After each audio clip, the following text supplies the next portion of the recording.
Good morning, Year 6. I hope you're well and have had good weekends. Today, within our English session, we're going to be working towards understand how we can better describe a character's actions and using the verbs that we know and also extending our knowledge of certain verbs within that. As well as that, we're going to think about how we can develop our own plan so that we're clear on what we want to show within our writing when we write our own version of a Just So story in the next few days, should I say. To be successful today, we need to clarify what a verb is so understanding it indicates what the subject of a sentence is doing. We need to confirm the meaning of some verbs, so we need to ensure that we understand some of the verbs that I've selected for you to use within a piece of writing. We need to practice, so use some of these verbs in some sentences ourselves. So it's got some sentence level work to do. We need to try and make these sentences that little bit higher level by enhancing them with adding some relative clauses to underpin the description of what's been going on within those sentences. And then we need to think about other aspects of language which we'd like to include in our own just so type stories. So by the end of today, you're going to be at that point where Rudyard Kipling was in the late 19th century, ready to write your just so stories for your best beloved or whoever it might be who's your audience for your writing. Okay, guys, just a couple of little bits of recall then, just to our brains working. I'd like to see where I've made some mistakes. Now, Hanya, I know it's going to shock you, but occasionally I'll make mistakes. In these sentences, there's at least one in each one. Okay, so Camel lost his hump. Where's the error? The whale stole the mariner's suspenders. Where's the error? The gin was happy about the camel's behavior. Where's the error? And finally, the rhino's arm was affected by the wet day. So just circle on your sheet the error for each one of these, please. Circle on your sheet the error for each one of these, please. Pause your video if you need any time to do that. Hopefully now you've spotted that the camel didn't lose his hump, I should say. He didn't lose his hump. He gained his hump. Okay. The whale didn't steal the suspenders. The suspenders were used by the mariner to affect the whale. Okay, the gin was unhappy. Okay, so there should have been a prefix to make the antonym of happy there of unhappy. Okay, and it wasn't the rhino's arm; it was the skin. And actually, it wasn't a wet day; it was a dry day. Okay, so there's more than one error in that sentence there. Okay, guys, so we can see. Hopefully, we can recall those three just so stories that we read last week. What I'd like you to have a look at now, unfortunately, I'm kind of in the way. I'll try and get out of the way down. I'll go over here. Okay, so what you've got to try and do is match these images to the verbs. I'm going to give you a list of. Actually, I can probably come up over here. So we've got some verbs that are shown here, and then we've got some different verbs which are listed. And I'd like you to think on your sheet again. I'd like you to try and link the image to the verb. So we've got swoop, leap, strut, shrug, soar, bolt, swagger, skip, and propel. And all of those are movement verbs. These portray how characters or beings might move. Okay, so if I look around at my pictures, I can see that I've got 8 pictures for my 8 verbs. Or should I say 9 verbs? Sorry, 9 pictures. So if I look, I can see that this picture is skip. I can see that person's moving in this. Okay, so their foreleg, their front leg is raised, their toes are touching the floor, which indicates it's quite a light step that they're making. They're bouncing away. And I can also see on their face the feeling that they might be portraying where they're quite happy. What I'd like you to do then is have a look on your sheet, match your verbs to your images. Pause the video whilst you do that, please. Keeping going with that, guys. Using a ruler, all of us. Lovely job. Thank you very much. Okie dokie. Let's check how we've done. So skipping away. Due to the fact you've all done this lovely piece of work. That's me skipping, hopefully with, a nose. Seem to have lost a nose. Second one, we've got this very, very fast moving character. So they're bolting around. This third character is very swaggering around the place.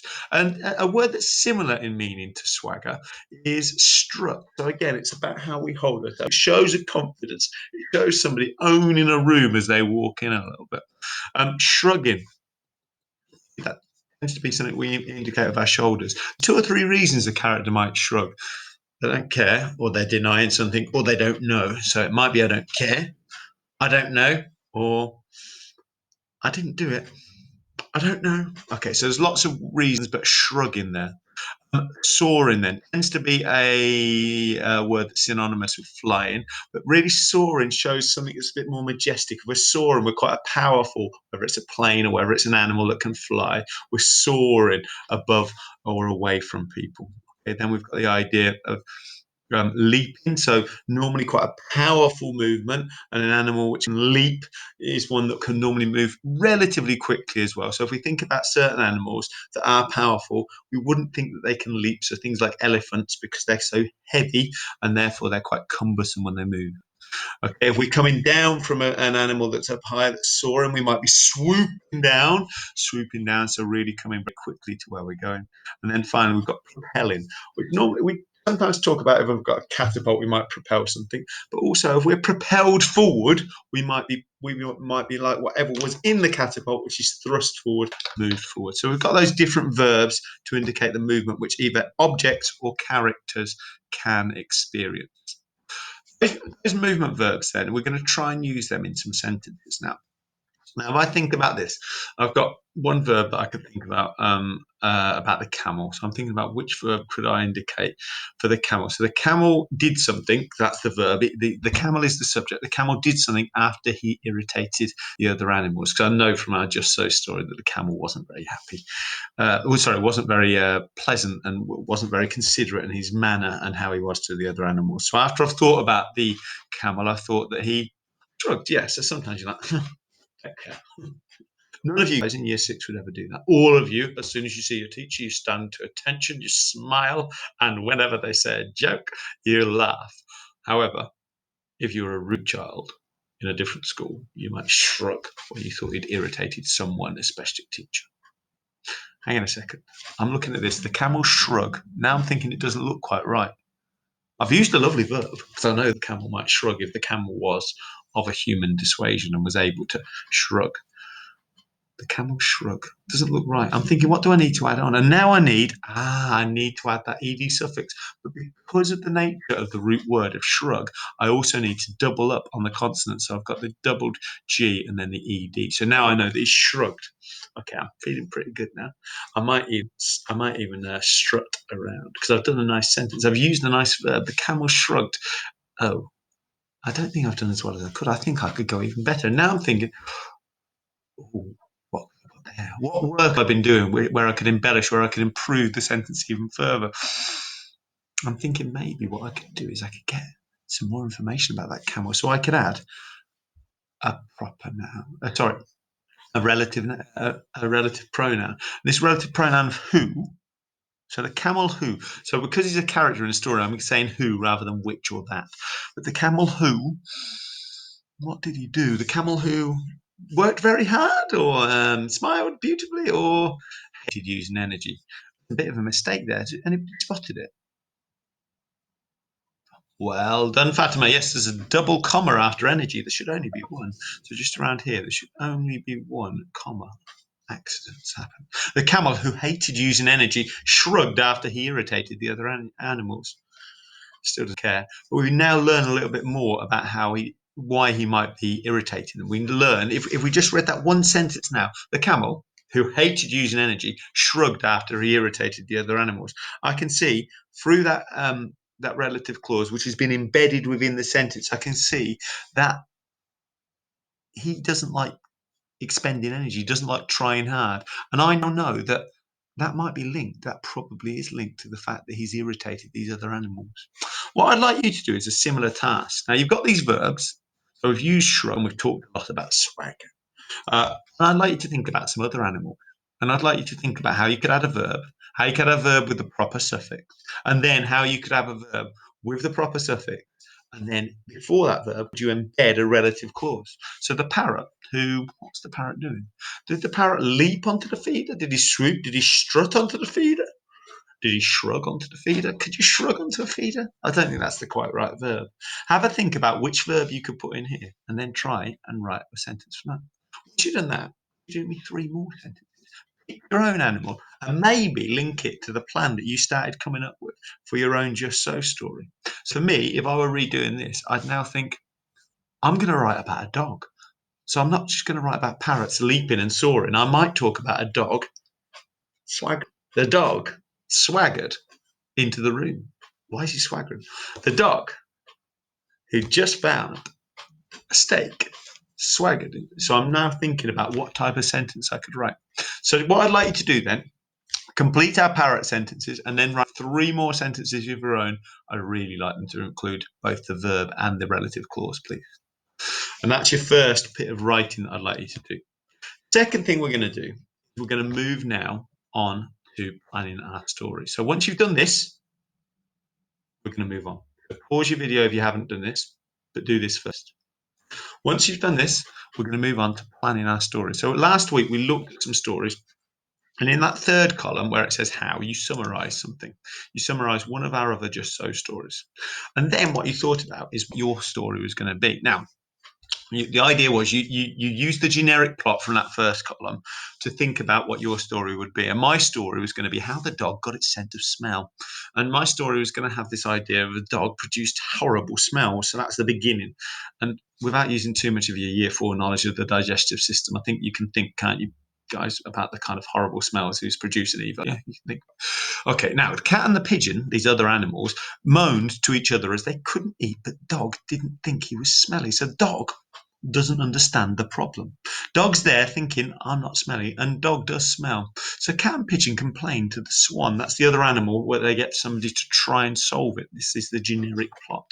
Then the swan, the resolution was the swan flapped his wings next to dog until the hound, I'm using a synonym there for dog, became irritated, so he became irritated, and then noticed the smell wafting around him and realized it was him to blame all along. Now, by the end, the swan, like our gin in our other Just So story, the swan had the magical power to give the dog the sense of smell, which allowed self-awareness from the dog and washing. So because of the self-awareness, the dog then decided to wash and hopefully become less smelly. That's what my story is going to eventually become. And now I need to think about what I need to do to make it a good quality piece of writing. So at the moment, it's quite a fun story, and I know my son would like it because it's about smelly things. But I've now got to think about what will make it a good piece of writing.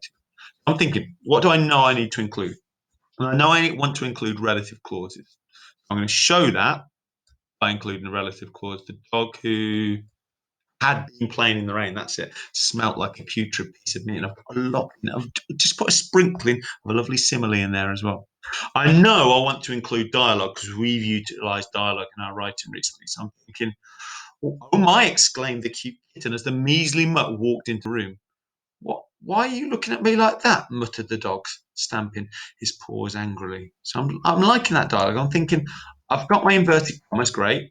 I've got my new speaker, new line, great. I've got my terminal punctuation before my inverted commas there, or my other form of punctuation. So I've got question mark, full stop, or capital, or exclamation point, or I might have a comma and then continue into the exclaim.